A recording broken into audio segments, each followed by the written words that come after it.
नमस्कार मित्रांनो, मी संदीप इनामके, चित्रपट कला दिग्दर्शक. आपल्या या कलाभ्रमंती कार्यक्रमात आपल्या सर्वांचं सहर्ष स्वागत करीत आहे. आज एक कलाकार, लेखक, दिग्दर्शक, अभिनेते डॉक्टर सुधीर निकम यांना आज खरंच आपण भेटतोय.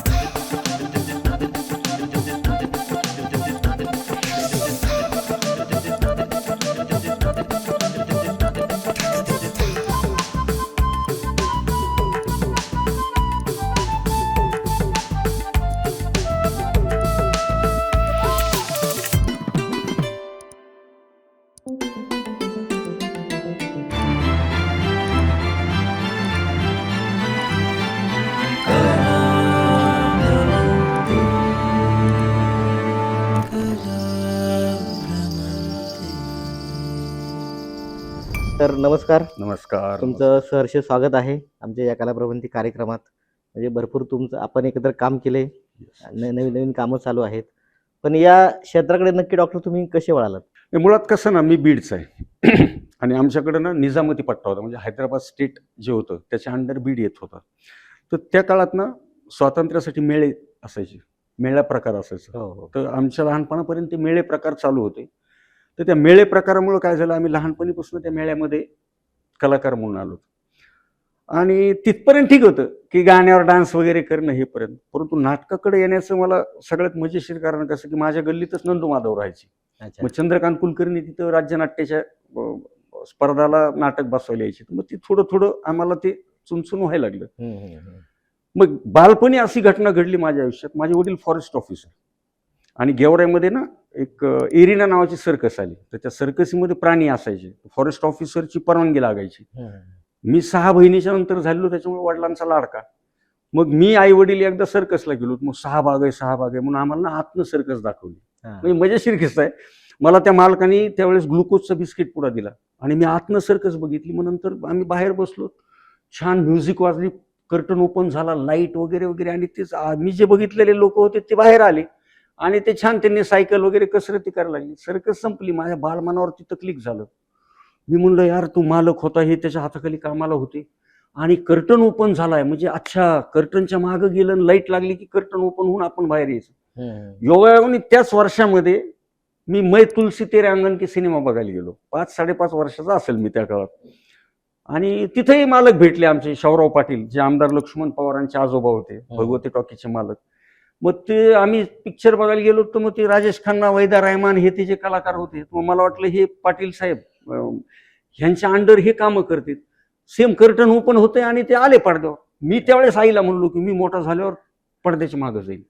आणि योग असा आला की मी 4थीला असताना श्यामची आई पिक्चर बघायचा योग आला. पडद्याच्या पुढे बसवलं आम्हाला. माझं त्या पिक्चरमध्ये लक्ष नव्हतं संदीप. पिक्चर संपल कधी, मी पडद्याच्या मागं कधी जाईल म्हणून एक मित्राला कन्व्हिन्स केलं, त्याला पुढे उभं केलं. पिक्चर संपला, मी पडद्याच्या मागं गेलो तर करणे वगैरे होता. म्हणलं हे वेगळंच काहीतरी गणित आहे. त्या विचारात मग आम्हाला एक माणसा मित्र भेटला आणि तो त्याला विचारलं, म्हटलं अरे पडद्यावर यासाठी काय करायचं? तो म्हणला त्यासाठी बालनाट्य करावं लागतं. मग तेव्हा आम्ही स्फूर्ती बालनाट्यामध्ये काम केलं. तेव्हापासून संदीप आतापर्यंत मी जवळपास 40 वर्ष रंगभूमी केली. आणि मला ते पाहिलेलं स्वप्न 23 वर्षानंतर 30 टॉकी डेव्हलप झालती आणि त्या पडद्यावर मी गल्लीत गोंधळ मधला महाराज म्हणून दिसलो. तर ह्या स्ट्रगलला मला 23 वर्ष लागले. तर ही माझी मजेशीर गोष्ट. आणि मग एकदा काय असतं ना, सहवासातून माणूस घडत चालतो. मग मित्र घडत चालले, मग सिनेमाकडे माझं लक्ष केंद्रित झालं आणि अशा पद्धतीने मी इथपर्यंत पोहोचलो. तुम्हाला नेहमी डॉक्टर म्हणतात. डॉक्टर म्हणजे तुम्ही डॉक्टर आहात आणि मग तिकडे सोडून या कला क्षेत्रात कसं काय नक्की आला? नाही, मी मुळात होमिओपॅथिक डॉक्टर आहे. मी बीडच्या सोनाजीराव क्षीरसागर होमिओपॅथिक मेडिकल कॉलेजच्या सर्जरी विभागाचा लेक्चरर आहे. परंतु काय असतं ना की मी त्या फील्डमध्ये गेलो. मला ना थोडंसं मित्र कंपनी माझे जे होते लहानपणीपासून नाट्य चळवळीतले असल्यामुळं मला थोडासा एक वेगळेपणा माझ्यात होता. हालाकी मी बीडमध्ये, आता तू बघितलंस, बीडमध्ये म्हणजे कलावंत म्हणून मला बऱ्यापैकी आपलं खोप्याचं शूटिंग आहे तिथं झालं. मी ना ऑड लाईनला गेलो.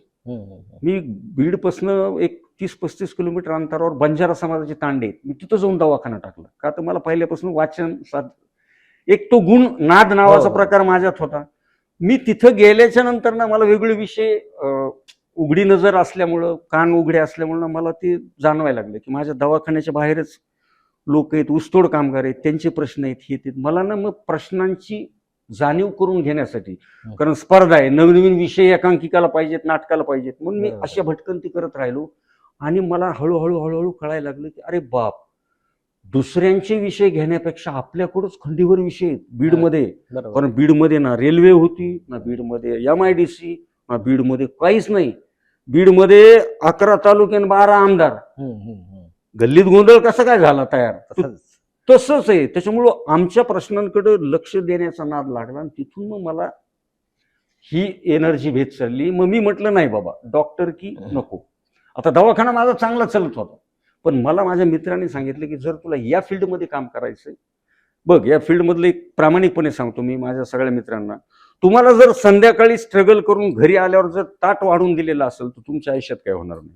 संध्याकाळच्या जेवणाची भ्रमंती असेल ना, तर मग माणूस दिवसभर 24 तास 12 तास ते बरोबर योग्य मार्गी लावतो.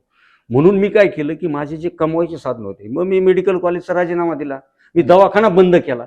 1 वर्ष मला स्ट्रगल पडला, पण मी इकडे पूर्ण वेळ राहिलो. त्याच्यामुळे मी इकडे पूर्ण लक्ष दिले, म्हणजे मुंबई पुणे ह्या इंडस्ट्रीमध्ये. त्याच्यामुळे मला मग ते कामं भेटत चालली. मी जर निस्तच तिथं दात घासून आपला हात चला कधीतरी जायचं, तर मग माझ्याच्यानं काही झालं नसतं. बरोबर. त्यामुळे मी सगळं सोडून पूर्ण वेळ या फील्डमध्ये काम करतो. म्हणजे आता प्रेक्षकांना सगळ्यांना माहिती आहे की गल्लीत गोंधळ मधला जो नाही का बुवा आहे, बुवा खूप गाजला तसा. म्हणजे तुम्हाला अजूनही ते ओळखतात गावात. आता आपणही बऱ्याच वेळा भेटलो की अरे बुवा तुम्हीच का? तर ती भूमिका नक्की कशी मिळाली किंवा कशी गाजली, किंवा त्या भूमिकासाठी तुम्ही नक्की काय प्रयत्न करता? नाही, मला आठवतं, आता मकरंद आमचा मित्र, एकदा नाट्य संमेलन होतं 19 बीडला, आणि मी कार्यवाह आयोजन कमिटीत असल्यामुळे मी काम करत असताना मक्याचा मला फोन आला. मकरंद अनासपुरे म्हणून, अरे सुद्या काय करता रे? अरे म्हणलं काही नाट्य संमेलनाची तयारी चालू, सिनेमात काम करशील का? म्हटलं कोणत्या? आपण एक सिनेमा करायला लागलोत म्हणले. बरोबर. असं असं तसं त्याने पार्श मस्त म्हणले, एन्जॉय करू, मस्त सिनेमा म्हणले, आणि तुझं असं मुचकुळं तोंड ते करेक्ट म्हणले त्याच्यात बसेल म्हणले. तर हे मकरंदनी करेक्ट डोक्यात ठेवलं होतं. त्यानंतर मग अकलूजला आम्ही अंतिम स्पर्धेला गेलो. तिथं नागेश भोसले मकरंद परीक्षक होते. तिथं त्यांनी मला बघितलं होतं. नागेश भोसले थोडस, अरे यार हे करील का नाही काम, कारण मी त्यावेळेस फारच असं होतो. बरोबर. पण ज्यावेळेस पहिला टेक गेला, मी होतो, सुनील गोडबोले सासऱ्याचा रोल, आणि नागेश भोसले सर होते. तर पहिला जो काही दिला दणक्यात, आणि तिथनं कॉन्फिडन्स आला की अरे बाप होय कस करू. मग तो धिंगाणा सुरू झाला. आणि महत्वाची गोष्ट सांगतो, मला मी काही त्यावेळेस काही व्यावसायिक वगैरे असं कलावंत नव्हतो, पण एक जनरली आपल्या फील्डमध्ये म्हणलं जातं की सिनेमानंतर तुमचे सीन कापले जातात, एडिट होतात. पण मी नशिबवान आहे की पहिला सिनेमा तो गल्लीत गोंधळमध्ये माझे सीन वाढले होते. 2 दिवस फिल्म सिटीमध्ये एक्स्ट्रा शूट लावून माझे काही सीन वाढवले होते. त्याच्यामुळे तुम्ही मन लावून जर काम केलं, नॅचरल काम केलं, आर्टिफिशियल काही केलं नाही, तर तुम्हाला ते मिळतं. बरोबर आहे. आणि त्यानंतर सर आता लेखक दिग्दर्शक म्हणून बरेच सिनेमे तुम्ही केलेत. त्यातला खोपा सिनेमा म्हणजे आपण सोबतच एकत्र केला. मग ते लेखक म्हणून तर केलेलेच आहे. म्हणजे आता लेखन करताना म्हणजे दिग्दर्शकाची पण तेवढी, आता दिग्दर्शक म्हणून काम केलं, ती कशी जबाबदारी? मग तो सिनेमाबद्दल काय सांगाल, खोपाबद्दल? खोपा हा जो सिनेमा आहे, हे मी जे म्हणलं ना की ते इथं कुठतरी गोष्ट लागायला पाहिजे होती. आपल्या खोप्याची वनलाईन किती स्ट्रॉंग होती की गरज नाही की एक खोपा तयार करण्यासाठी सगळ्या काड्या एका झाडाच्या असाव्यात. बरोबर. वेगवेगळ्या झाडाच्या असल्या तरी त्याची गुंफण जर असेल तर त्याच्यामध्ये पिल्लू अंड व्यवस्थित राहतं. बरोबर. ही संकल्पना मी ज्यावेळेस मेडिकल कॉलेजला असताना NSS कॅम्प थ्रू, ज्यावेळेस लातूरला भूकंप झाला होता किल्लारीचा, त्यावेळेस आम्ही म्हणजे सेवक मदतनीस म्हणून आम्ही तिथे गेलो होतो. की आम्ही प्रत्यक्ष तिथं खोप्यातली जी घटना आहे त्याच्यात पार्ट होत असते सिनेमाचा. तू इतकं छान कला दिग्दर्शन केलंस त्याचं. तर ते जे आपण डिझाईन केलं ना, ते मी प्रत्यक्ष तिथं डोळ्याला बघितलेलं 93ला, आणि तशा घटना बघितल्या म्हणून आपण ती गोष्ट केली होती. परंतु खोपा करताना तो माझा पहिलाच प्रयत्न होता. लोक पहिल्या प्रयत्नात नाही छोटीशी गोष्ट घेतात. कुणीतरी नाही चला छोटीशी गोष्ट घेऊ, मी म्हणलं नाही, मला करायचंय, मला तो दिसतोय सिनेमा, बरोबर, आणि मी तसाच करणार. आणि तुला आठवतं की तू कला दिग्दर्शक होतास, तो JCB तू सांगितलेलं ते बरं राहिलं की JCB जवळपास 10 दिवस चलत होता. काय होतं की आपण म्हणजे पहिले शूटिंग शिक्रापूरला केलं, घर, नंतर मग हे झालं, घरं पडलेली, त्याचा कॅम्प, मेडिकल कॅम्प, बाकीच्या गोष्टी, मग ते चित्र भयावक अंगावर आलं पाहिजे होतं. त्यामुळे आपण ते गाव म्हणजे खरं तर पाडून टाकलं थोडंसं, एक पडलेलं गाव, आणि त्यातून दुसरं उभं केलं. पण ते चांगलं होतं, तुमची तळमळ होती. शेवटी ठीक आहे, बजेट बाकी गोष्टी आहेत, नाही नाही, आणि पण जे आपण काम दाखवायचंय. तुलाच माहितीये की आपण हम्म. खूप कमी बजेटमध्ये सिनेमा केलाय. बरोबर. मला त्या ठिकाणी हिरोईन मोठी घ्यायची होती नामांकित, तिच्याशी बोलणंही झालं होतं. परंतु आणि मी सुरुवातीला आजोबाच्या रोलला गोविंद नामदेवांना भेटलो होतो. गोविंद नामदेवांनी एक सामावून सांगितली. त्यानंतर मग मला असं कळलं की विक्रम गोखले आपल्याला वेळ देतात. मी त्यांना गोष्ट ऐकवली, त्यांना सगळं प्रोजेक्ट दाखवला की व्हीएफएक्स असं असेल, हे असं असेल, ते असं असेल. बरोबर. त्यांना गोष्ट आवडली. त्यांची जी अमाऊंट होती त्या अमाऊंटमध्ये, माझ्या अमाऊंटमध्ये ते यायला तयार होते. मग मी काय केलं, मोह टाळला. मी ती हिरोईन कट केली आणि पूर्ण टेक्निकली सिनेमा केलाय ना. पहिला सिनेमा मी ग्रँजर म्हणजे काय म्हणते शिवधनुष्य पेललं आणि आय एम सॅटिस्फाईड. तूही त्याचा कला दिग्दर्शक होतास, तर मला ते आवडलं. प्रत्येक गोष्ट आपण खूप मेहनतीने केली. त्यानंतर मला वाटतं एकलव्य आता परत एक केला हा, मी आता एकलव्य नावा सिनेमा मकरंद देशपांडे आहेत त्याच्यामध्ये. बरोबर. तोही एक वेगळा आणि युनिक सब्जेक्ट आहे.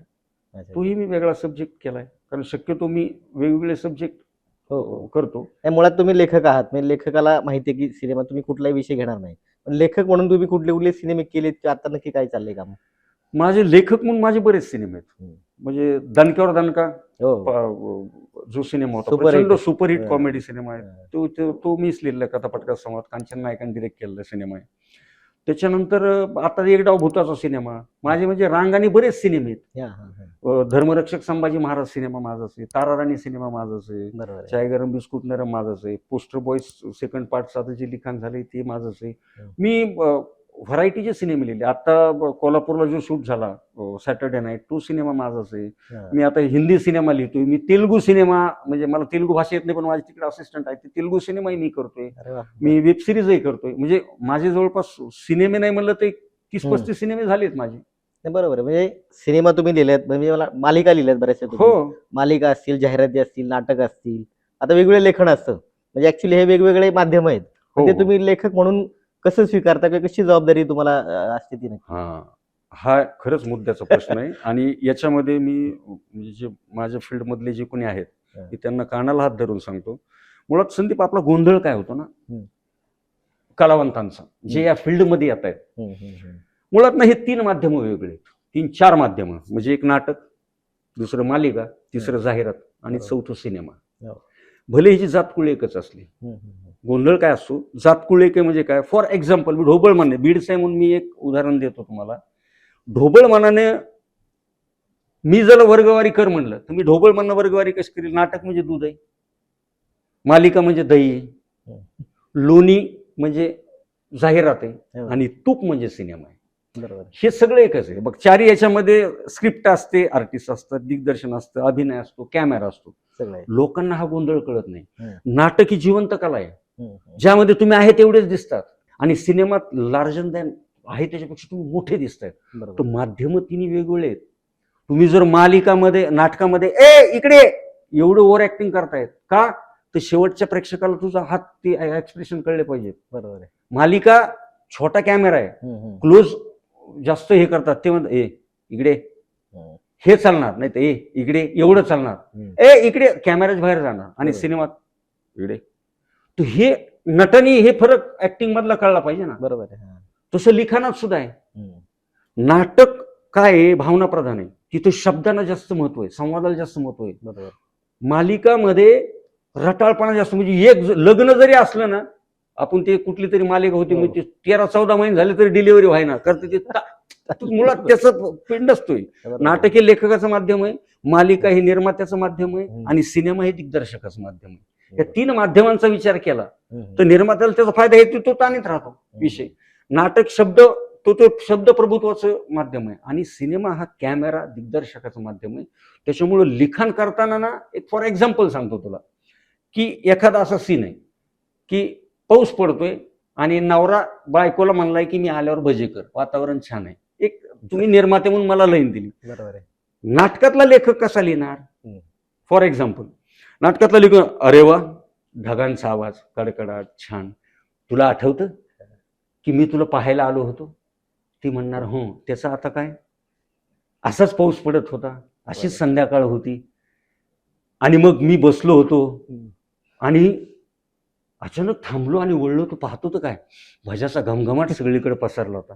अच्छा मग असं सांगा ना की भजे कर म्हणून. हा. इकडनं गोलगोल फिरून मला काय करतायत, बरं कर बरं. आता एक की जाय हे झालं शाब्दिक. नाटकाचा लेखक हे लिहिणार, बरोबर. मालिकाचा लेखक कुठून सुरू करणार. दरवाजा उघडतो, पिठाचं दळण घेऊन एक बाई चालली, सायकलवाला धपकन धडकली, फुटली पडली का डाळ माझी. आता हे येणार, ह्यांना भजे पाहिजे होते. मग गिरणीवाला येणार, गिरणीवाला म्हणणार काय झालं वहिनी, काय करायला लागले तुम्ही. हो बघा ना, आता हे येणार, ह्यांनी भजे करायला सांगितले होते, आमच्या लग्नाचा वाढदिवस आणि इथं तर हे असं असं ना. आता काय, बरं ठीक आहे मी देतो पीठ. मग हे जाणार, तिथून ते घेणार, मग नवरा येणार. अगं खाली पायऱ्यावर जिन्यात बघितलं, वास नाही आला भज्याचा. काय सांगू तुम्हाला, घरात आले, तेल टाकलं मी आणि गॅसच गेला. मग ते सिलेंडरवाल्याला फोन करणार आणि 2-3 आठवडे यांची काही भजी तळल्यात झाली. आता सिनेमावाला कसं लिहिणार आहे हे. ब्लॉक इकडनं लागलेला आहे, चार्ज होतो कॅमेरा, भिंत आहे, एक खिडकी आहे, खिडकीवर पावसाचं पाणी पडतंय, तो आतनं हात पुसणार, त्याचा चेहरा दिसणार आणि खटकन चार्ज होणार. काय तर त्याच्या पॉइंट ऑफ व्ह्यूने दिसणार, माहिती आहे मला तुम्हाला आज काय पाहिजे होतं. झालं. वा, संपलं. आता बघा, गोष्टी त्याच आहेत, घटना त्याच आहेत. मग लिखाण करताना तुम्ही जर स्किटवाल्याकडून पिक्चर करून घेता, बरोबर. नाटकवाल्याकडून पिक्चर लिहून घेता, पुन्हा तुम्ही म्हणता ना की पिक्चर लयच लेंदी झालाय, पिक्चर लयच लबलब झालाय, बडबड झालाय. बरोबर. सिनेमा हे घटनात्मक माध्यम आहे. जर बोलण्या संवादाला जास्त महत्व जर राहिलं असतं सिनेमामध्ये, हे बघा मोठे मोठे लोक काय म्हणतात, कॅमेरा ज्या ठिकाणी बोलणं बंद करतो तिथून संवादाची उत्पत्ती होते. ही बरोबर. सिनेमाची व्याख्या आहे ना. मग सिनेमामध्ये संवाद लबलब लबलब लबलब आवटी होतो, कान फुटून जातील ना सर. त्याच्यामुळं त्याच्यामध्ये घटना दिसणं या गोष्टी महत्वाच्या आहेत. आणि म्हणून निर्मात्यांनी कधीही तो प्लॉट लिहिणारा जो आहे, ती जमीन जी आहे, जे लिखाण जे आहे, ते त्यांनी योग्य माणसाकडून लिहून घ्या ना. बरोबर. सिनेमा हे वेगळं क्षेत्र आहे, ते टेक्निकल क्षेत्र आहे. टेक्निकल लोकांकडून तुम्ही सिनेमा लिहून घ्या ना. त्याला स्पीड असते, घटना असतात आणि लेखकाला सगळ्या तंत्राचं नॉलेज पाहिजे. उगं मी काही लिहिलंय आणि ते करायचं कसं तेही कळलं पाहिजे ना. त्याच्यामुळं निर्मात्यांना माझी कळकळीची विनंती राहील की ज्याला सिनेमा लिहिता येतो त्यांच्याकडून सिनेमा लिहून घ्या. आणि हे डिफरन्स आहे ना, तर हा डिफरन्स प्रत्येकाला खरंच कळला पाहिजे. बरोबर. नाही तर एकांकिका लिहिणारा मालिका लिहायला लागतो तर नाही जमणार, मालिका लिहायला सिनेमा लिहितो तर मग नाही जमणार. कारण पहिलं प्रोडक्ट तुम्हाला लिखाणापासून सुरू करावं लागेल संदीप सर.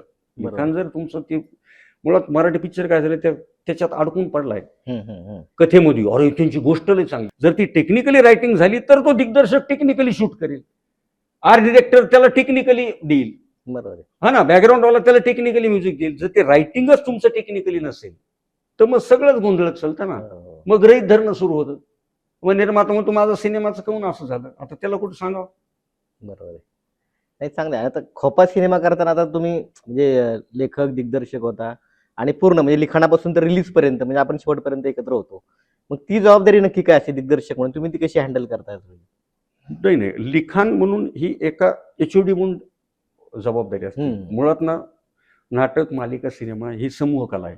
सगळ्यांचं हे प्रत्येकाचं भार.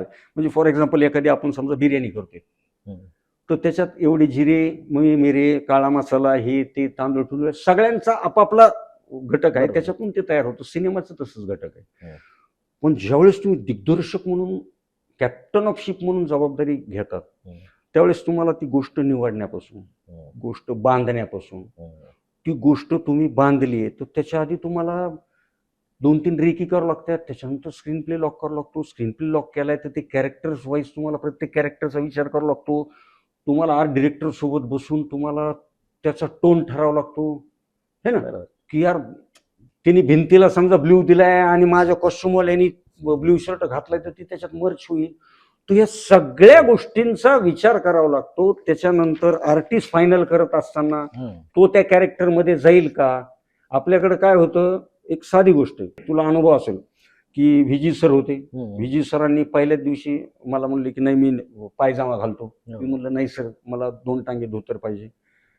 नाही म्हणले मला मी पायजामाच घालणार. ते म्हणले शेवटी मला कंट्रोल म्हणले की मला ते दोन्ही गुडघ्याचं ऑपरेशन झालंय डॉक्टर माझ्या. मी म्हणलं सर किती चांगले, भूकंपाची गोष्ट आहे, दोन्ही पायाला लागले असं समजून मी त्यांना हे केलं. होतं काय ना, लेखकाने जे लिहिलंय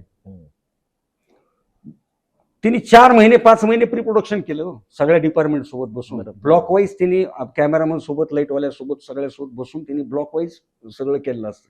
आणि नाव नाही घेत मी कोणाचे, पण आर्टिस्ट लोक येतात. आता बऱ्याच सिनेमात बघतो आणि मग ते 11th आवरला म्हणतात हे असं नको, हे असं झालं, तसं नको, तसं झालं. हे आधी व्हायला पाहिजे. बरोबर आहे. मग मला काय वाटतं की डिरेक्टर्स ऍक्टर जर राहिला ना, की डिरेक्टरने काहीतरी सोचलेलं आहे, तुम्ही तेवढं केलं ना, तर मग तिथंच त्याला कट पाडायचा ना. तुम्ही कशाला पळा. प्रत्येकाने जर संदीप एक वाक्य वाढविलं तर 12 कलाकार आहेत, ते एक वाक्य म्हणजे 12 मिनिटात सिनेमा तुमचा तिथंच वाढला ना. निर्माता 12 मिनिटासाठी गेला का नाही. मग मला काय म्हणायचं की तुमची जी एनर्जी आहे ना, आपल्याकडे जनरली, म्हणजे मी नाव नाही घेत कुणाचं, पण काय होतं ना, कॅमेरा ऑफ झाल्यावर एनर्जी जास्त येते बऱ्याच जणांना. कॅमेरा कट झाला की चार्ज होते ते, आणि कॅमेरा रोल झाला की मग ते बॅटरी डाऊन होती. तर मला वाटतं ही जी रिकामी एनर्जी आहे तर ती कॅमेरा रोल झाल्यावर दाखवा ना. बरोबर. बऱ्याच जणांनी दाखवलं पाहिजे, करायचा अभ्यास. आणि सगळ्यासोबत चांगलं राहिलं तर तो सिनेमा चांगला होतो. तुम्ही जर त्याचा फक्त व्यावसायिक मूल्य म्हणूनच त्याच्याकडे बघायला लागले तर मग तो सिनेमा तसा नाही होणार ना. मला याच्यातून पैसेच कमवायचे असं म्हणलं तर मग ते सिनेमाकडे तुम्ही दुय्यम हे करणार. सध्या एक ओरड असते नेहमीच की मराठी सिनेमा चालत नाही, तो चालला पाहिजे, अमुक झालं पाहिजे, तमुक झालं पाहिजे. नक्की याला जबाबदार कोण आहे नक्की या गोष्टी? सगळेच आहेत. बरं. म्हणजे खरं खरं सांगतो, सगळे जबाबदार आहेत. लेखक म्हणून आम्ही जबाबदार आहे. मी माझ्यापासून सुरुवात करतो. बरोबर. काय, लेखक हा आईसारखा असतो. लेकरू रडल, लेकरू म्हणजे कोण? निर्माता, दिग्दर्शक. ते जेवढं रडल तेवढं ते दूध देतं. नाही तर ते नाही रडलं तर आई म्हणते माझं लेकरू इतकं छान आहे, बिलकुल काही करीत नाही. त्याच्यामुळं साक्षर निर्माते आहेत, सुशिक्षित निर्माते नाही आहेत. बरोबर. मी काही सगळ्यांसाठी बोलत नाही, जे काही जे आहेत निर्मात्याने मुळात ना सुशिक्षित आणि साक्षर मध्ये फरक असतो. सुशिक्षित म्हणजे ना, आणि एक 50-60% निर्माते असे येतो की त्यांना ना फक्त सिनेमा करायचा आहे. माझं म्हणणं काय की कुठला सिनेमा करायचा आहे. आता संदीप मोहिते पाटील आहेत आमचे, ज्यांनी म्हणजे 18 कोटीचा सिनेमा केला, धर्मरक्षक, संभाजी महाराज. संदीप दादांचं मी खरंच बघितलंय. म्हणजे मी त्यांच्या माघारी बोलतो खूप लोकांना की कल्पनेतला निर्माता नावाचा जर निबंध आला तर मी संदीप दादा तुमच्यावर लिहिल. कारण तो माणूस ना पहिल्या दिवशीपासून, नाही डॉक्टर हा सीन असा कशाला, मग तो इतिहासाचं ते आपण तसं केलं. अभ्यास करा, जसं निर्मात्यांनी अभ्यास केला पाहिजे, हे माझं पहिलं म्हणणं आहे.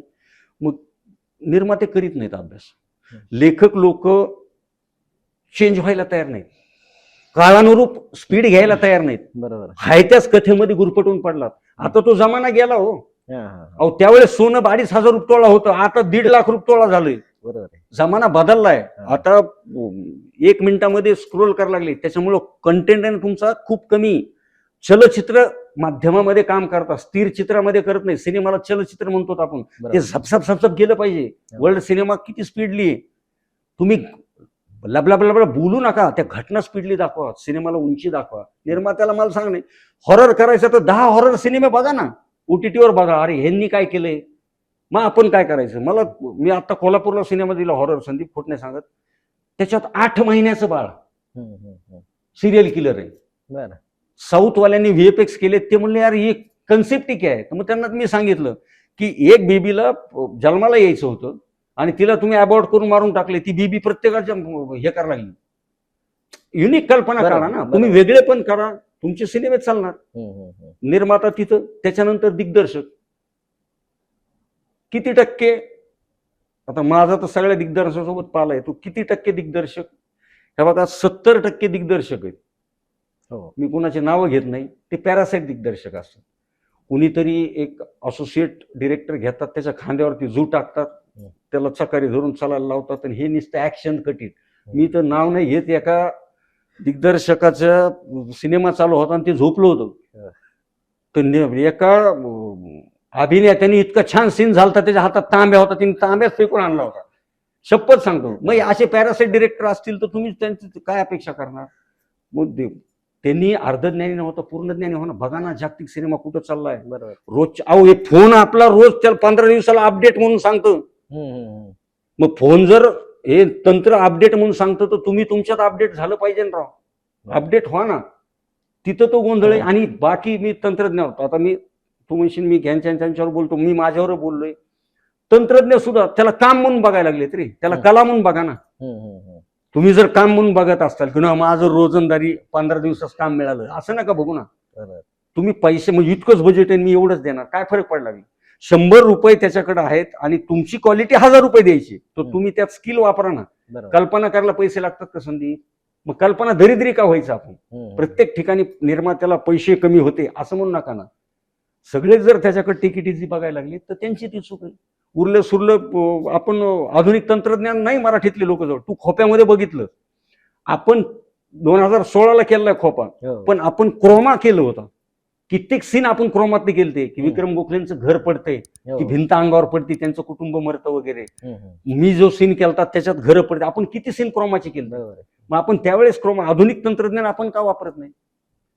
मेंढी सारखं कसं होतं, ही मेंढी त्याच्या मागे गेली. एक म्हणजे नागराज अण्णाचा सायराट चालला की आम्ही रायटर लोक आम्हाला सायराट सारखं लिहा ना. अरे एक बघितलंय ना, आता अजून दुसरं काहीतरी करा ना.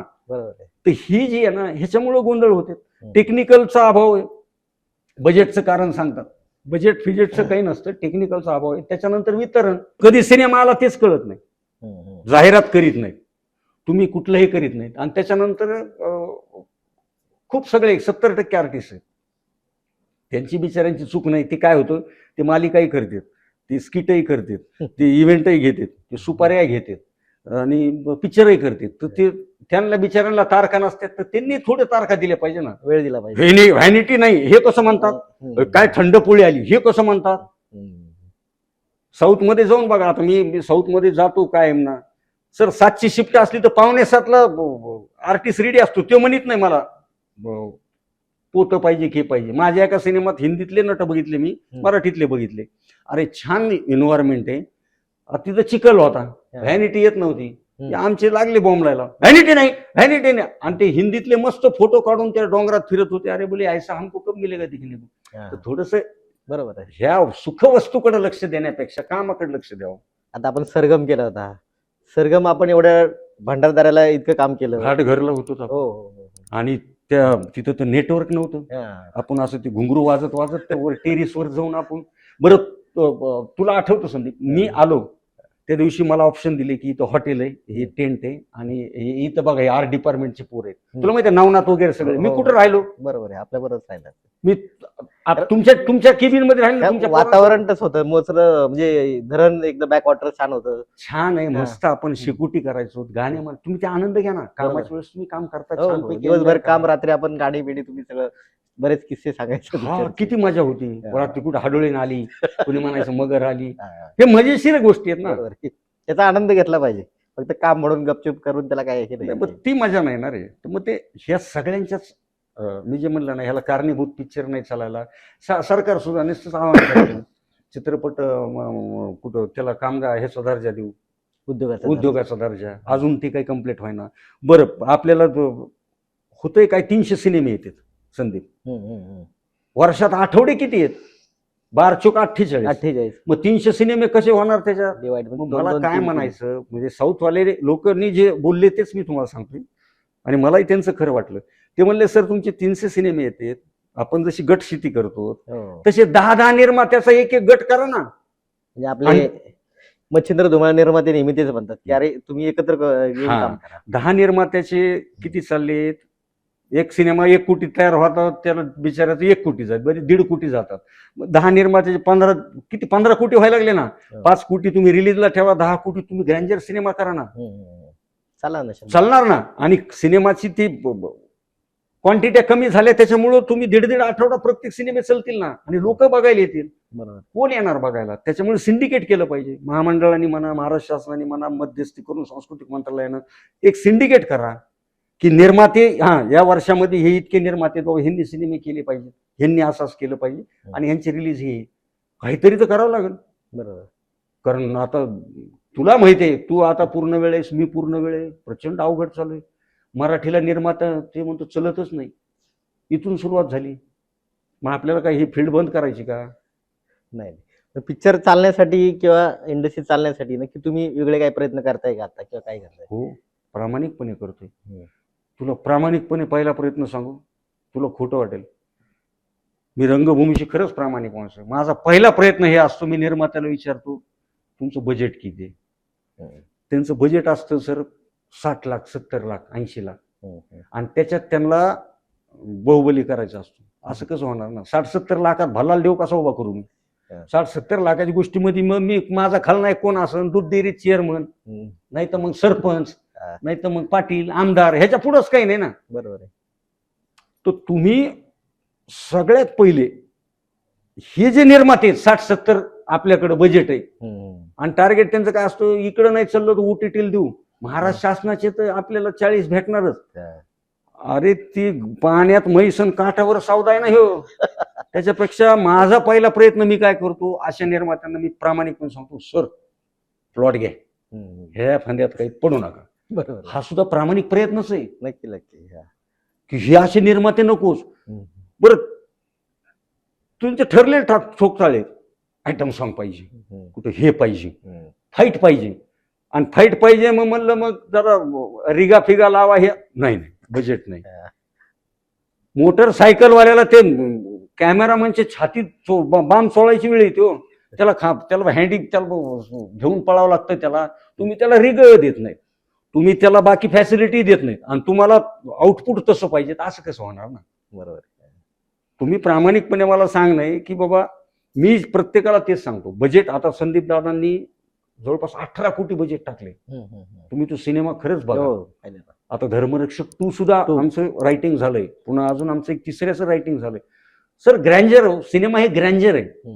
आणि तुम्हाला च्यापेक्षा वेगळं, तुमच्या कल्पनेपेक्षा वेगळं तुम्ही काय दाखवू शकता? तो ग्रँजरने सेकंड पार्टमध्ये, आम्ही पहिल्या पार्टमध्ये, तो कुणाला माहित होतं पहिल्या पार्टमध्ये की समुद्रामध्ये युद्ध केलेले, रामाच्या नंतर संभाजी महाराजांनी सेतू बांधलेला आहे, आणि आपण त्या सिद्धींचे एवढे हाल केले संभाजी महाराज. तुम्ही खरा इतिहास बघा, सगळ्या गोष्टी करा. चांगलं करण्यासाठी तुम्ही चांगल्या लोकांशी टीम करा, त्याच्यावर कष्ट करा, मेहनत करा. उपजीविका म्हणून त्याच्याकडे नका बघू. आणि हे आम्ही प्रत्येकाला सांगतो, आणि आम्ही प्रामाणिकपणे प्रयत्न करतो की त्यांचं कॉपरेशन कसं होईल. आता लेखक, मी फार माझ्या निर्मात्यांना विचारून बघ, लेखक हा माणूस महाराष्ट्र शासनाचं अनुदान मिळावं, मी इथपर्यंत त्यांना मदत करतो. बरोबर. मग अजून काय करायचं? सगळ्या बाजूने प्रयत्न चालू असत. मग सगळ्यांनीच तसं जर केलं तर सर, प्रत्येकाने करंगळी लावली तर ते डोंगर उचलले जातो, पण प्रत्येकाने करावं, अशी माझी प्रामाणिक इच्छा आहे. बऱ्याच वेळा आता आपल्याला म्हणलं जातं की बा, मराठी चित्रपटसृष्टी, हिंदी चित्रपटसृष्टी आपली, त्याला उद्योगाचा दर्जा आता मिळेल किंवा मिळालाय ते अजून चाललंय. मग सगळं आता तुम्ही बीडवरनं एवढं काम करताय, इकडे पुण्या मुंबईत राहता, किंवा आपण एकत्र बरीच काम केलेली आहे. हे सगळ्यांचीच ती गोष्ट आहे की पैसे पाणी जे बजेट ठरतं ती वेळेत मिळतं का, नाही मिळतं, गोष्टी काय होते, कधी कधी आपण नाराज होतो, किंवा मग कलेसाठी प्रेम केलेलं असतं, सगळं झालेलं असतं, पण ते प्रत्यक्षात तेवढं मानधन किंवा नाही मिळालं तर मग त्याचा परिणाम कामावर होतो का? मॅच्युरिटीने विचार केलं तर कामावर परिणाम नाही होऊ द्यायला पाहिजे. बरोबर. एक कलावंत म्हणून माझी प्रामाणिकपणे इच्छा आहे. मी आता बघा, हे तर रडरड सगळीकडेच की माझे इतके पैसे राहिलेत, मी मग महामंडळात केस केली, आणि मग मी हे केली. माझं म्हणणं काय ना, तुम्ही ना मानसिकता तयार करून ठेवा, आणि हे सगळ्या फील्डमध्ये असतं. जर मला ह्या कामाचे 10 रुपये मिळत आहेत, माझं ऍग्रीमेंट 10 रुपयाच ठरलंय, तर मानसिकता अशी करा की माझं 6च ठरलेलं आहे, आणि 2 रुपये जर आले तर आले, मला त्याच्यावर लागून येते. जास्तीत जास्त 8ची मेंटॅलिटी ठेवा. तुम्ही काय करता, त्या 10ची मानसिकता ठेवतात, आणि मग ते 10 नाही आले की मग ते रडापडी करा आणि हे करा आणि ते करा. तशा गोष्टी करू नका. मानसिकता तुम्ही प्रामाणिकपणे सांगा. म्हणजे मी डील करताना मी प्रामाणिकपणे निर्मात्याची डील का करतो, आता मला नाही, सगळ्यांनाच अनुभव येते. पैसे असंख्य त्याला अडचणी असतात. बघा, झोपीचं सोंग एखाद्याने घेतलं तर त्याला किती हलवलं तर ते उठणार नाही, एखाद्याला द्यायचेच नाही तर ते देणारच नाही. बरोबर. पण एखाद्याला काही जेन्युइन असतं की काही अडचणी आहेत बाबा त्याला, आणि मग ते आपण समजून घ्यावं. मलाही प्रामाणिकपणे वाटतं. आणि ठीक आहे ना, असं कुठलं फील्ड आहे रे. आता संदीप, मला खरं सांग की मी समजा एक 4 दिवसात सिनेमा लिहितो, समजा 4 दिवसात स्क्रीन प्ले होतो, 2-4 दिवसात माझे डायलॉग होते, समजा एक 10 दिवसाचा मी स्पॅन ठेवला एक सिनेमाचा माझा, तो 10 दिवसात मला जी काही अमाऊंट भेटते ते असं कुठलं फील्ड आहे बरं की त्याच्यात त्याला पर डे मध्ये डिवाइड केलं तर तेवढी भेटणार. आता आपल्याकडं सगळ्यात लोएस्ट जरी असला तो 850 रुपयापासून 1500, 1200, 2000, 2500 रुपये पर डे याप्रमाणे आपण समजा त्याला पेड करू. असं कुठलं फील्ड आहे त्याला 2500 रुपये भेटायला लागले? बरोबर आहे. मग हाही विचार करा ना रे. हम्म. तुम्ही आपल्याच बाजूने जर विचार करीत बसले तर मग निर्माता चूक ठरतो. हम्म. तुम्ही कधी निर्मात्याच्या बाजूलाही जाऊन विचार करा, त्याच्या काहीतरी अडचण असतात. उलट तर मी म्हणलं पाहिजे, म्हणजे मला असं वाटतं की ही फील्ड हे करण्यासाठी आपल्या मराठी इंडस्ट्रीत काय पाळावं. आम्ही लेखकापासून, कारण पहिले आम्हीच असतो, हम्म. सुरुवात आमच्यापासून होती, तर आमच्यापासून सुरुवात अशी झाली पाहिजे की मग निर्मात्याने ते प्रूफ दाखवायचं.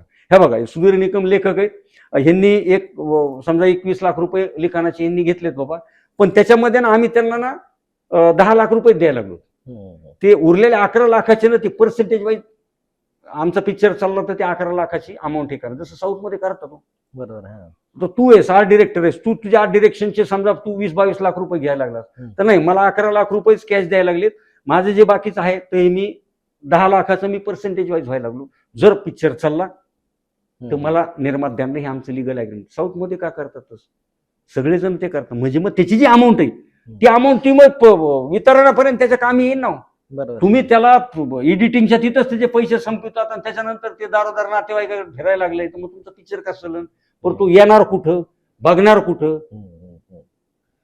तर मला वाटतं हा फॅक्ट ही सुरू झाली पाहिजे ना, याच्यावर आपल्याकडे. काम केलं पाहिजे सगळं. खरंच काम केलं पाहिजे बरोबर. आणि हे ॲथोराइज्ड काम झालं पाहिजे. मला वाटतं महामंडळाने ॲथोराइज्ड सांगा ना की तुम्हाला 75% अमाऊंट कॅशमध्ये मिळेल, 25% जी आहे तर ती तुम्हाला रिलीजच्या ह्याच्यात तुम्ही पार्टनर असताल बरोबर. तो ती त्यावेळेस तुम्हाला ती अमाऊंट भेटेल, अथवा नफ्यामध्ये ती तुम्हाला अमाऊंट भेटेल.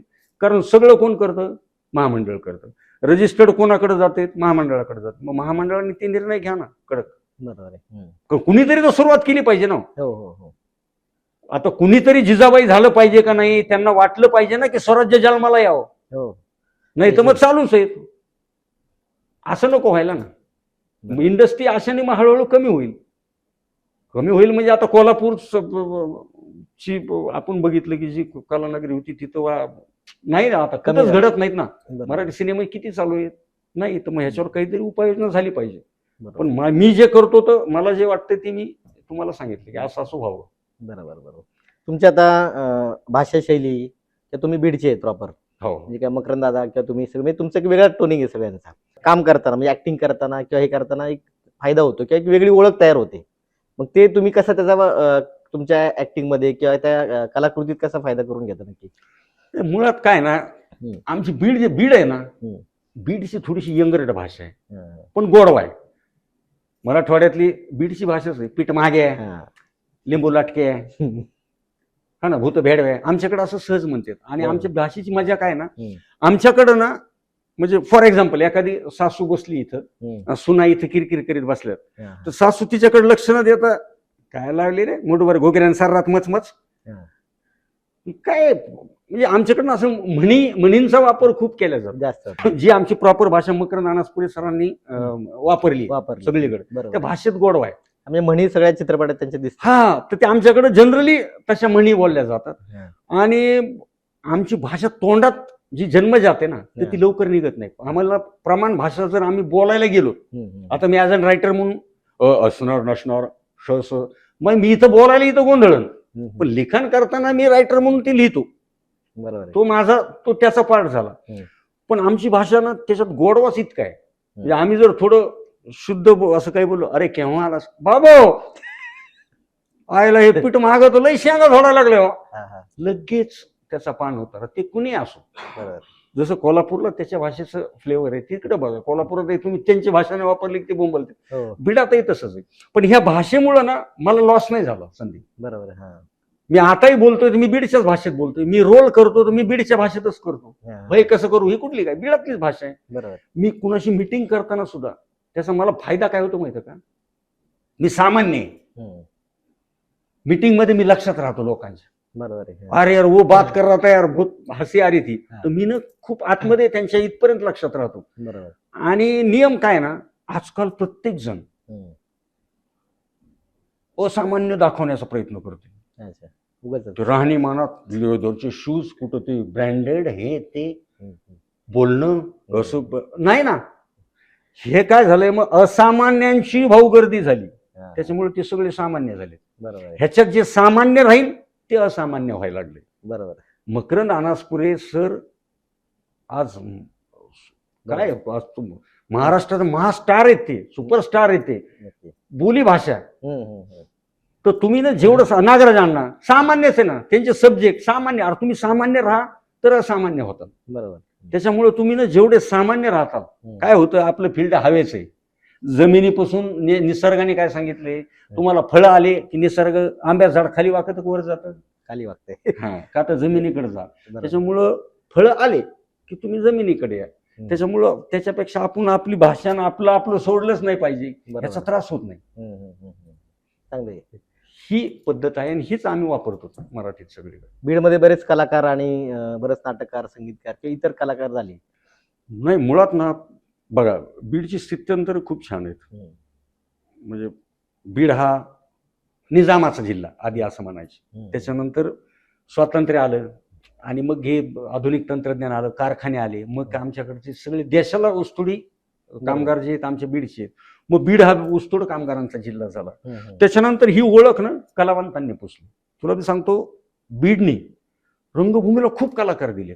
म्हणजे ढोबळ मानाने तुला जर नाव सांगितलं ती आधी संपायचं नाही. मकरंद बीड, मिलिंद शिंदे बीड, संदीप पाठक बीड, मी बीड, नंदू माधव बीड, कमलाकर सातपुते बीड, अनिल राऊत बीड, CID 17 वर्ष जे डिरेक्ट केला नंदू काळे बीड, स्मिता डोंगरे बीड, अरविंद जगताप बीड. बरोबर. अरे म्हणजे संजय सुगावकर झालं अंबाजोगाईची बीड, दिलीप घारे सर बीड, वामन केंद्रे सर बीड. अरे बीडने किती दिलेत. बीडमध्ये तिकडं म्हणजे आमच्या बीडात जर बघितलं तर पक्षी आहे ना, पक्षी पिकं आले तर ते शेतात जाऊन दाणं खायला कटाळा करते, एवढा दुष्काळग्रस्त जिल्हा आहे आमचा. कलेचा जिल्हा आहे. इतके मोठे कलावंत बीड मधले आहेत. आज बीड म्हणलं की कलावंतांचा जिल्हा म्हणते. खूप आहेत. म्हणजे हे मी ताप नाव घेतले, आज 5-50 तर असेच नाव निघते. सुहास शिरसाट तोही बीडचा आहे. बरोबर. महेंद्र खिल्लारी बीडचा. खूप कलाकार आहेत की जे बीडचे आहेत. पण आता काय झालंय ना, हे जे मध्यंतरी घटना घडल्या, ज्याचं सोशल मीडियावर खूप हे झालं, घटना खूप वाईट घडल्या आणि त्याला प्रत्येकानेच आपापल्या परीनं दोन्हीकडे ओढाताण चालू होती. झालं ती खूप वाईट गोष्ट घडलेली. तर त्याच्यामुळं ना प्रत्येक बीडकराकडं ना संशयाने बघायची वेळ आली. म्हणजे तुला अतिशयोक्ती सांगत नाही, इथंच पुण्यामध्ये बीड म्हणलं तर रूम देत नाहीत. मी माझ्या डोळ्याने बघितलं. म्हणजे कुठं तुम्ही बसले आणि थोडा तुमचा आवाज वाढला तर बाजूचे टेबलवर विचारतात कुठले तरी ते बीडचे म्हणलं ना तर ते उठून चालले टेबलवरून. इतक्या अनुभवात. आणि मला परवात एक अनुभव आला विनोदात, अरे बोले डॉक्टर का पेमेंट निकाले क्या नहीं, चेक निकालो बाबा वो बीड का है. हा हसी विनोद झाला, पण ती गोष्ट लागली मनाला लागली की यार बीडकडे तुम्ही असं नका बघू. प्रामाणिकपणे मला हे आजच्या पॉडकास्टमधून मला खरं सांगायचं, बीड हा खूप माणुसकीचा जिल्हा आहे. आता तू बघितलंस, बरोबर, काम केले आपण एकत्र. हो, बीड हे इतका गोड माणसांचा जिल्हा आहे. इतके संत किती झाले आमच्या बीडात. अहो इतकी आपुलकी, म्हणजे आमची मैत्री 40-40 वर्षाची. आता तुला मी खोट नाही सांगत, माझी मानलेली मावशी वंजारी समाजाची, मी अजूनही तिथं घरी जातो, नातेसंबंध म्हणजे आम्ही सणावाराला सगळे जातो. माझी मानलेली आत्या धनगर समाजाची पारुबाई पिसाळ, आणि इकडे वनवे. म्हणजे हे जातकीत हे आम्हाला आता कळायला लागलो. आमच्या बीडात तसं नाही. तुम्ही बीडात येऊन बघा, बीडात कुठंच ओबीसी नाही, कुठं काही मराठा काही नाही, सगळे एक कुटुंब होऊन राहते. तुम्ही अजून बघा, हे त्याच्या घरात जाते, ते त्याच्या घरात जाते, तिथून भाजी घेणे, इतका आपुलकी. पण ना हे बाहेर जे काही गोंधळ झालाय तर ते तसं नाही. बीड हा माणुसकीचा जिल्हा आहे, कलावंताचा जिल्हा आहे, आपुलकीचा जिल्हा आहे, आणि माणसं खूप चांगले आहेत, प्रामाणिक आहेत. त्याच्यामुळे बीड बद्दल गैरसमज कुणी करून घेऊ नका, आणि बीडवाल्याला टोचू नका. काही नाही, कोणी काही म्हणत नाही, कुणी काही करीत नाही. हे उभे ते नाही म्हणजे अनुभव आहे. आपण इतके चांगले मित्र आहोत तुमचे, सगळेच कलाकार. म्हणजे आपण किती खोप्यामध्ये किंवा इतर सगळ्याच सिनेमात चांगलं काम केलेलं आहे, आपुलकीने केलेली. बरं, आता काय झालं की तुम्ही आता इतक्या वर्षी काम करताय, म्हणजे नाट्यापासून संगीत, मालिका, चित्रपट, OTT प्लॅटफॉर्म, वेब सिरीज किंवा जाहिरातींमध्ये बरंच काम केलेलं आहे. पण आता AI तंत्रज्ञान किंवा तुमचं तर रायटिंगवर तुमचंच इमॅजिनेशनचं काम आहे खरं लेखनाचं. पण आता हल्ली काय होतं, प्लॅटफॉर्म आला, बाकीच्या गोष्टी, की त्याच्यामुळे तुम्हाला काय ChatGPT जे म्हणतो आपण, की त्यांनी लिखाण सोपं झालं. कशाला रायटर पाहिजे, लिहून घ्या. कशाला कोण गीतकार पाहिजे, लिहून घ्या. मग हल्ली स्केचेस जरी कला दिग्दर्शनात करायची झाली, अरे ते यावरनं येते लिहून, कशाला कोण स्केचेस आर्टिस्ट पाहिजे. म्हणजे असे भरपूर चांगलं पण आहे पण वाईट पण आहे. ह्याच्याबद्दल काय वाटतंय तुम्हाला? नाही, हे बघा, तंत्रज्ञान काय करते, तुम्हाला मार्ग दाखवेल, तुम्हाला सोर्सेस देईल, तुम्हाला शक्यता देईल. सर, कला आहे ना, नाद आहे. तुझं आर्ट डिरेक्शन हा नाद आहे रे, तो आतूनच पाहिजे. बरोबर. मला सांग, जगात असं एखादं इन्स्टिट्यूट आहे का की ज्याच्यामध्ये इकून गाडव घातलं तिकून काटवडी घोडं बाहेर येतं? ते लांब केसच गाडव म्हणून बाहेर येईल ना, बरोबर. का तर ते DNA त्याच्यातच पाहिजे. तंत्रज्ञान तुम्हाला काय करेल, ChatGPT काय करेल, तुम्हाला टेक्निकली रायटिंग करून देईल. बरोबर. की तो तिकडे आला, इकडे आला, त्याच्या आतलं फिलर्स कोण भरणार, फिलिंग्स कोण भरणार, भाव कोण भरणार? भावना शून्य असतं ते सगळं. मग ते भावना शून्य आहे. लिखाण हे भावनात्मक असणार आहे. बरोबर. त्याच्यामुळे ChatGPT तुम्हाला मदत करून करून काय करेल जास्तीत जास्त, तर तुम्ही जो लिहिलेला सीन आहे त्याला तुम्हाला तो मांडून देईल. बरोबर. जसं माइलस्टोन असतो ना, इथून मुंबई 5 किलोमीटर, हो. तर ते सांगायचं काम करेल. चालायचं तर तुम्हालाच ना. बरोबर. त्याच्यामुळं हा गैरसमज काढून टाका. तुमचा तो वेळ कमी करायला लागलाय. हो. तुमचं ज्ञान कमी नाही करत तो, बरोबर. उलट तुमचं अजून जबाबदारी वाढलीये, तुझा अजून अभ्यास वाढलाय. बरोबर. अरे यार, मला हे लिहायला 20 मिनिटं लागत होते, ChatGPT मला ते 20 मिनिटात करून द्यायला लागले. हा तुझा फायदा आहे. पण लिहायचं हे तुझं चुकलेलं नाहीये. ह्या गैरसमजात कुणीच राहायचं नाही. तुझे स्ट्रोक मारत असताना तुझं एक स्ट्रोक मारतोस, ते स्ट्रोक मारताना खटकन तुला काहीतरी सुचतं ना, तर ते ChatGPT देणार एक सुचून नाही. अथवा मी लिहित असताना खटकन मला काहीतरी एक वाक्य सुचणार आहे, ते ChatGPT नाही देणार. ते मी जे लिहिलंय, मला जे म्हणणं आहे ते मलाच करणं आहे. तुला जे वाटतं, तुझी कल्पना, डोक्यातलं व्हिज्युअलायझेशन ते तुलाच करणं आहे. ते फक्त तुला टेक्निकली कारकुनी पद्धतीनं ते तुला करून देईल. प्रोसेस सांगल ते. त्याच्यामुळं त्याच्या नादी लागू नका. बरोबर. आजकाल खरंच तू चांगला प्रश्न विचारला, कुणी उठत ते ChatGPT वाचते. अरे नका, पुस्तकं वाचा. बरोबर. तुम्हाला त्या तंत्रज्ञानाचा कसा वापर करायचा त्याचं बी ज्ञान पाहिजे. त्याच्यामुळं लिखाण मारणार आहे अथवा आपल्या गोष्टी होणार आहेत असं काही होणार नाही. आणि माझं म्हणणं आहे की त्याचा कारकून म्हणून वापर करा. बरोबर. त्याला साहेब करू नका. लक्षात, तो साहेब झाला की आपण कारकून होतो तिकडे. मग आपलं लाईफच कारकून झालं, बरोबर. करिअरच कारकून झालं. त्याच्यामुळं करेक्ट म्हणणं आहे माझं ते. दुसरी गोष्ट अशी की आता कलाकार किंवा सगळेच कलाकार, तंत्रज्ञ, म्हणजे म्हणतो आपण रक्तातच कला असावी लागते, पारंपरिक किंवा पिढीजात असावी आहे. पण नवीन वेगवेगळे सगळ्याच, आता काही कला कुठल्या जाती धर्मापुरती मर्यादित नाही, कुठल्या याच्यापुरती नाही, सगळे येतात. त्यांना काम करायचे सिनेमात किंवा इतर गोष्टीमध्ये. मग आता बऱ्याच वेळा असं की शिक्षण संस्था असतात, पुढे काही शिबिर असतात, पण ह्यातून माणूस नक्की कसा घडतो किंवा त्यांनी इतर पण काय काय ऍक्टिव्हिटी राबवल्या पाहिजेत? नाही, मी जसं मगाशी म्हणलं ना, तो नादाचाच भाग असतो. तुम्हाला ना तिची आवडच लागते. बरोबर आहे. आणि ती आवड ना तुमच्यातच असते. आता मी माझ्याहून उदाहरण सांगतो की माझं लिटरली पाचेगावला माझा दवाखाना होता, तो मी 70-80ची ओपीडी होती संदीप. मेडिकल कॉलेजला ह्या हॉल एवढा माझी केबिन होती. मी प्रशासकीय अधिकारी प्लस एक. तुम्हाला ते नाद असेल ना, तर ते ह्या भौतिक सुखवस्तू वगैरे ह्याच्यात तुमचं मन लागत नाही. तुम्हाला काहीतरी करायचं हे तुम्हाला त्याचा शोध लागला पाहिजे. जसं आहे ना की एखादा संत, नाही मला भगवंताला भेटायचंय, बरोबर, तो कसा त्याच्यात शोधात जातो, मग त्याला टप्प्याटप्प्याने त्या गोष्टी येत चालतात. आपली फील्ड आहे तशीच आहे ना. संत तुकाराम महाराज एवढे सगळं असताना पण शेवटी बघ, मग त्यांनी ते सोडलं का नाही, का तर नाही त्यांना तो तसा ना आपल्याला तो नाद लागला पाहिजे. बरोबर आहे. तो जर नाद लागला ना की मग बाकीच्या गोष्टी ना पर्यायी होतात.